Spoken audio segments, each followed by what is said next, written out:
તો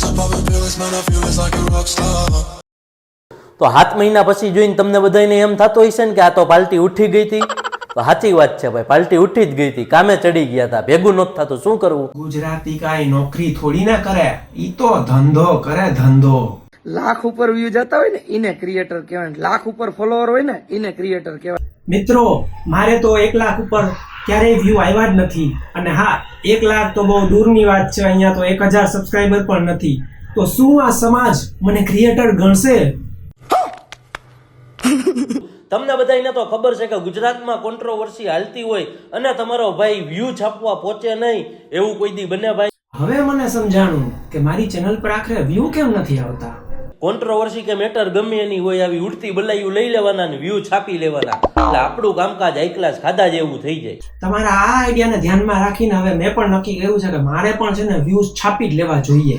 અને રોસ્ટિંગ કરવા માટે મેં સૌથી પહેલી પસંદગી તમારી જ કરી છે ઓ લાલભાઈ. એટલે છે ને ખોટું ન લગાડતા, અને જો ખોટું લાગી જાય ને તો ઘરે 2 રોટલી વધારે ખાઈ લેવી. કે 10,000 વ્યૂ આવતા હોય એને ક્રિએટર ના કહેવાય, લાખ ઉપર વ્યૂ જતા હોય ને એને ક્રિએટર કહેવાય, લાખ ઉપર ફોલોવર હોય ને એને ક્રિએટર કહેવાય. સાહેબ, આજનું કડવું સત્ય એ છે કે જેટલો ઘટિયા કન્ટેન્ટ હોય ને એટલા જ વધારે વ્યૂ આવે. અને તમે જેવી ઘટિયા વાતો કરો, ગાળાગાળી કરો, એટલા જ તમારા વ્યૂ વધે, અને ત્યારે જ તમે છે ને ક્રિએટર કહેવાય. એટલે મને નથી લાગતું કે ક્રિએટર એ ટોટલ વ્યૂઝ ઉપર ડિપેન્ડ કરે એવી વાત છે. કોકને 20 લાખ વ્યૂ હોય, ગાળાગાળી કરીને વ્યૂઝ મેળવી લીધા હોય, તો એને શું ક્રિએટર કહી શકાય?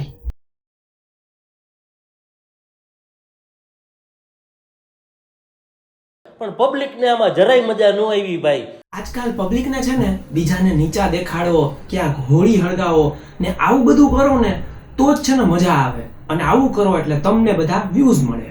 કારણ કે તમને ને મને જોવા કોઈ નહીં આવે, બૈરાવને જોવા જ આવશે. ઈ ખાલી હે કરીને દાંત કાઢશે ને એને લાખ વ્યૂ મળી જાય. બાકી તમે ખુદ ગમે એવા સારા કન્ટેન્ટ બનાવશો, ઘંટોય કાંઈ વ્યૂ નહીં આવે. લાખ ઉપર વ્યૂ જતા હોય ને એને ક્રિએટર કહેવાય.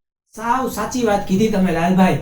અહીંયા છે ને તમે ગમે એટલી મહેનત કરો, ગમે એટલો સારો કન્ટેન્ટ બનાવો, પણ લોકો એ થોડી જોવાના છે. અહીંયા તો લોકોને છે ને છોકરીઓના લટકાવ જ જોવા છે. ગધેડાઓ સાલાવ. कौन है ये लोग, कहां से आते हैं?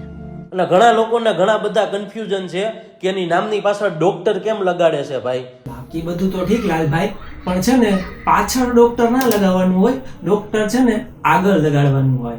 एहे रहा नहीं जाता, तड़प ही ऐसी है ना. ના, ઇન્સ્ટાની રીલોમાં એકદમ બધું આમ હાઈ ક્લાસ હાલતું હતું.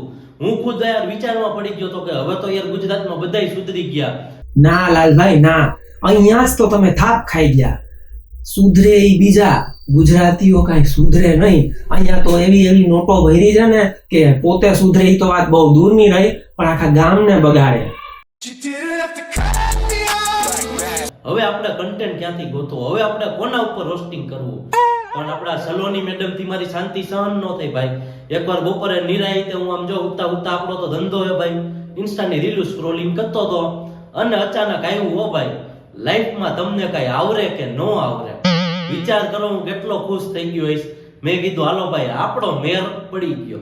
મારો પણ મેળ પડી ગયો જ્યારે મેં છે ને YouTube માં સ્ક્રોલ કરતા કરતા તમારો વિડીયો જોયો કે લાવો જરાક હવે આ ભાઈ આખા ગામને રોસ્ટ કરે છે, તો જરાક આમને પણ રોસ્ટિંગ નો ટેસ્ટ ચખાડું. अभी मजा आएगा ना भिड़ो. તો મિત્રો આજે આપણે જેની વાત કરવાના છીએ એને તમે સારી રીતના ઓળખતા જઈશો ભાઈ. ના રે ના, હું આને નથી ઓળખતો. મેં તો પહેલી વાર નામ સાંભળ્યું. चल झूठा.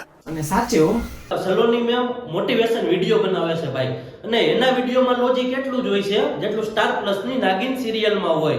કાંઈ પણ લોજિક નો યાર મેળ પડે એવું કાપી કૂપીને બનાવીને નાખી જ દેવાનું, કારણ કે અત્યારે પબ્લિક જોવાનું જ છે ભાઈ.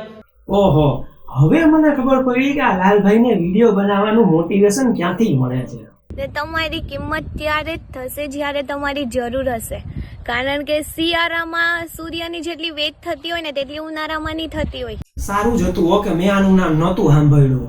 હવે આગળ લાલભાઈના આ વિડીયો પણ કાંઈ કહેવાનું થતું નથી, કારણ કે આ મોટિવેશન હતું.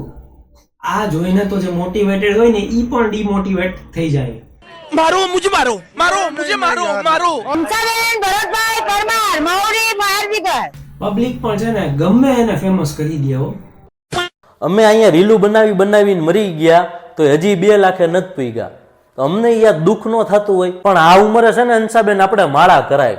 પણ આ બધું તમને કેમ સમજાવવું યાર મારે? એટલે ટૂંકમાં કહું ને તો જો ભાઈ, સમાજમાં બધાય મારા જેવા હારા ન હોય, તમે સમજો છો? બધાય આમ મારા જેવા આમ દયાળુ હૃદયના ન હોય. કોઈને પણ છે ને પોતાના વખાણ પોતે જ કઈ રીતે કરવા એવું જો શીખવું હોય ને અને સ્પેશિયલ ટ્રેનિંગ લેવી હોય ને તો એ કોર્સ કરવા માટે છે ને તમે લાલભાઈનો સંપર્ક કરજો. બસ કરો, બહુ થઈ ગયું. હંસાબેન નું તો હજી એમ જા, પણ ફેમસ થવાનું હજી એક સિક્રેટ છે. ઈ કયું ખબર છે? કહું તમને. જો પેલા છે ને એમાં તમારે હાલતા હાલતા ગમે એ બોલવાનું, આમ હાયલું જવાનું, અને પછી ગમે એ બોલીને છે ને છેલ્લે જોરથી રાઈડ દેવાની, આમ હલ્લુડે. આ બધું તમે હવે છે કયો છો લાલભાઈ? વહેલું કહેવાય ને. लोग हमारे शौक के नहीं हमारे नाम के दीवाने हैं. જય શ્રી કૃષ્ણ મિત્રો.